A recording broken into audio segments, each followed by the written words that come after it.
Hello everyone, welcoming you to this session to discuss the topic about GPU versus CPU. As the name implies, GPU means a graphic processing unit and CPU means central processing unit. Already we have discussed about CPU, the significance of the processor, and now we will just make a comparative study about what actually we mean by graphical processing unit. Okay. So as the clock speed and the logic densities increases, the designer must be able to balance many design elements. Why they have to focus on all these design elements is the final aim is to maximize the performance and minimize the power consumption. The overall performance have to be improved, but at the same time, the power consumption should be kept in the tolerance level. For that purpose, we are just going to consider so many parameters that influences this performance and power consumption. To start with, they have listed some 5 points. The first point is increase the percentage of the chip devoted to cache memory. So we have discussed cache memory. It can be in level 1 cache or it can be in level 2 cache. So the cache memory, how much percentage of the chip is going to be occupied by this cache memory, that also plays a major role. Second one is increase the number of levels of cache memory. So the cache memory can be provided in level 1 cache, level 2 cache, level 3 cache. Like that we can have multiple levels of cache, and if the cache memory is going to be provided huge in number, obviously the frequently accessed item can be kept in the cache memory, and this can improve the overall performance because memory takes too much of time, and memory is always most of the time being a bottleneck. So to address this issue, the memory bottleneck, we can have multiple cache memories, and for that purpose only they have raised the second point. Then change the length, increase or decrease, and functional components of the instruction pipeline. So if you just take the pipeline, the length of the pipeline also influences the performance of the system, and by modifying the length of the pipeline to some extent, we can also improve the performance. Another important point is we can also encourage simultaneous multi-threading. What we mean by simultaneous multi-threading, so a thread is a lightweight process which can execute small unit, and if I can have multiple threads, each thread will be focusing on a different unit, and parallelly we can do things.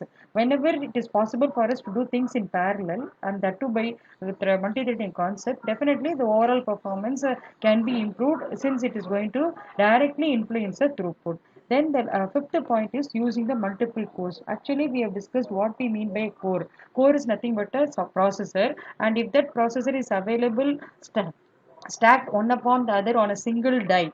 If I have only one CPU, that is going to be uniprocessor. If I have multiple processors stacked on the same die, then it is going to be called as a multiple core. Each core can do its own performance, its own processing, and if I am able to distribute the work across multiple cores, I will be able to improve the performance to the overall to larger extent. A typical case of use of multi-cores is that we can have homogeneous cores or heterogeneous cores. As the name implies, in homogeneous multi-core, each core are going to be of the same type. If they are of same type, it comes under the category homogeneous, and if they are able to cater to different needs, different infrastructure, different specification, then it is going to come under the category of heterogeneous. And coming to this CPU versus GPU multi-core, here the GPU refers to graphic processing unit, and if the same CPU and the GPU are going to be located on the same chip, then that is going to be referred as CPU GPU multi-core. And here the GPUs are well matched to applications that can process huge amount of vector data or matrix data. So if the same set of operation is going to be done on the multiple data set. If that is the requirement, then I think this GPU can do wonders. And initially it is aimed to improve the overall graphic applications only, but later on it is trying to itself adapt to different programming models. And one of the famous programming model which suits well for this GPU structure is this CUDA. I think this CUDA is a well known term which refers to Compute Unified Device Architecture.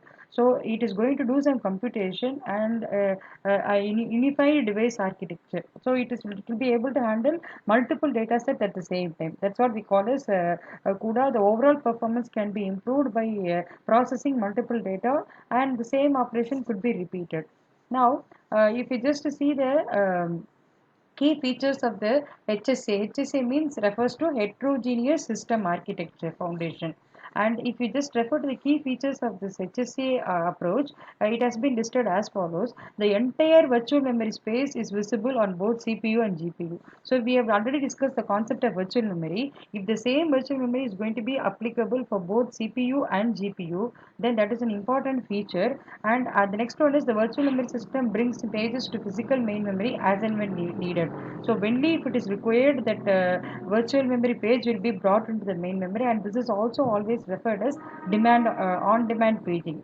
A coherent memory policy ensures that the CPU and the GPU both caches both can update the view of data, can maintain up to date view of data, so that the coherency has been maintained. So we have separate cache for CPU, separate cache for GPU, and if they are going to refer to the same item, the CPU and GPU, whoever has done updation, that updation has to be maintained or carried out in both the caches, so that we will be able to maintain coherent cache, or otherwise called as consistent cache.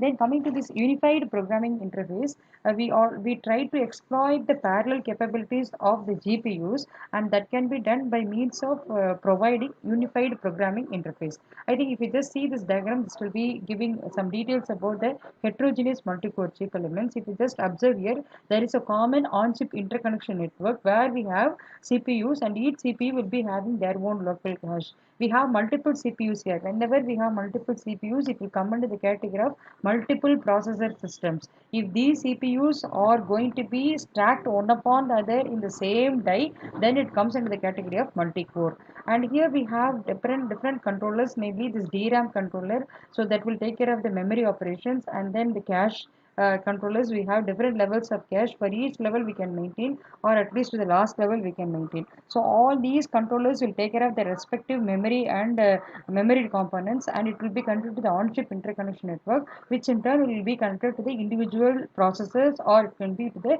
individual cores. So this will come under the category heterogeneous, because each CPU will have its own capability, and it will be meant for doing some sort of processing on its own. And coming to the operating parameters, which is taken a case study of AMD 5100K heterogeneous multi-core processor, we just observe the specifications for CPU and GPU.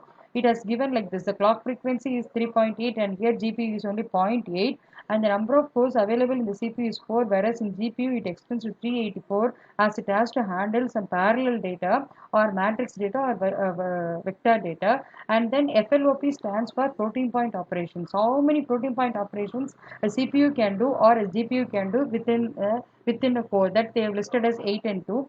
And G flip flop, as the name implies, giga flip flop, giga floating point operations. So we are just counting the number of floating point operations in terms of giga unit. And if you just observe here, the CPU will be able to do only 121, whereas for the same setup, for the same time, the GPU will be able to perform 614 operations. To that extent, the CPU's processing capability for graphical applications is going to be huge when compared with CPU. And we have some differences, or we can just simply make a comparison between GPU versus CPU. As the name implies, it is central processing unit, it is graphic processing unit, and we have only several cores in CPU, whereas we have many cores. Here the several and many are always refers to the number of cores available. Okay, then the CPU is meant for only low latency, whereas in GPU, since we have multiple cores, we will be able to improve the throughput, and it will always end up in high throughput. And CPU is going to be always referred or more appropriate and applicable for serial processing. Serial processing means one by one processing. Whereas if my application is going to exploit the parallelism concept, then this GPU can be a very good recommended unit for performing parallel processing. And as far as CPU is concerned, it can do operations, a handful of operations at the same time, whereas GPU can do only thousands of operations at once. Okay, so if you just observe this diagram here, so this is how the CPU will look like, and this is how the GPU will look like. So in CPU we have this dynamic RAM, and then above which we have the cache, and then we have the control unit and arithmetic logic unit. So we have 4 units here, and these 4 units can perform arithmetic and logical operations simultaneously. Whereas if it is considered to be GPU,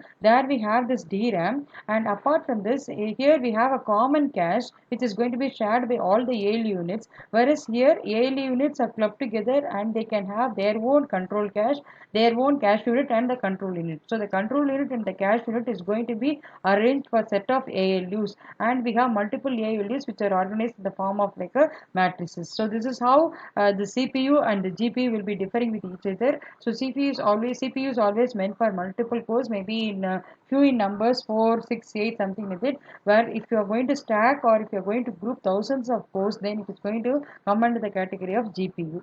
And again, one more difference you can just observe here. So it is the CPU upon which we have the common cache shared by all the floating point, all the ALUs, and there will be only one flow control unit. Whereas if it is going to be for GPU, each row will be having their own memory, and because they are having their own memory, they will be able to monitor those memory content properly. So that's what we compared this CPU with GPU, and still we have some more comparisons. Maybe the CPU will consume more memory, whereas the GPU will consume less memory. And CPU is obviously the speed of CPU is always less than the GPU speed, whereas this is faster, and it will have powerful cores, whereas it contain more weak cores. And CPU is always meant for referred for serial execution, serial instruction processing, whereas it is not suitable for GPU is not suitable for serial processing instruction processing. As we told, it is not suitable for serial instruction means it is very much applicable for parallel instruction processing, and so only we are just trying to use GPU for graphical applications. Whereas coming to the CPU, it is not at all suitable for parallel processing. So each processor is having its own features, and accordingly to the requirement, we can just adopt or switch over to a particular CPU or GPU based on the nature of the application, whether it supports serial processing or parallel processing, and how much memory leverage is there. And CPU also emphasis on the low latency, whereas GPU emphasis on the high throughput. So the focus for a particular type is also going to vary. Here, our aim is to reduce the latency in terms of CPU, whereas in coming to GPU, we are always aim to improve the throughput. And as well, and also CPU will be able to enjoy task level parallelism, whereas this GP will be able to enjoy data parallelism. As already we have discussed, the data will be made available in the form of vectors or matrices. So same operation can be done on the multiple data, or multiple operation can be done on the multiple data. Anyhow, this is going to be a very good example for data parallelism, which comes under the category MIMD. So the basic comparison, I think I have compared CPU versus GPU in different forms. The same way you can also repeat it. So it contains few cores, whereas it is containing lot of weaker cores. And coming to the feature, the control logic is of out of order and speculative execution, whereas the architecture is tolerant for memory latency. Here, out of order and speculative executions are higher level concepts. Maybe if we just understand what actually we mean by speculative execution, that is, it is able to speculate what could happen in the near future, and accordingly, it will make the instruction ready. And out of order means I am not going to execute the instruction one by one. I am not going to execute the instruction in the sequential fashion, whereas I can change the order whenever there is a dependency from one instruction to another instruction. In order to resolve the dependency, we can reshuffle the instruction, and we can provide out of order issue of instruction where the that can be very well supported by the CPU. And of course, effective speed can be attained in CPU, and more higher speed compared to CPU can be attained in GPU, and memory consumption also they have compared. So I think this completes a discussion of the CPU versus GPU, central processing unit versus general processing unit. And usually the GPUs will be used for graphical applications, animations, and other sort of specific applications rather than a generic application. Thank you.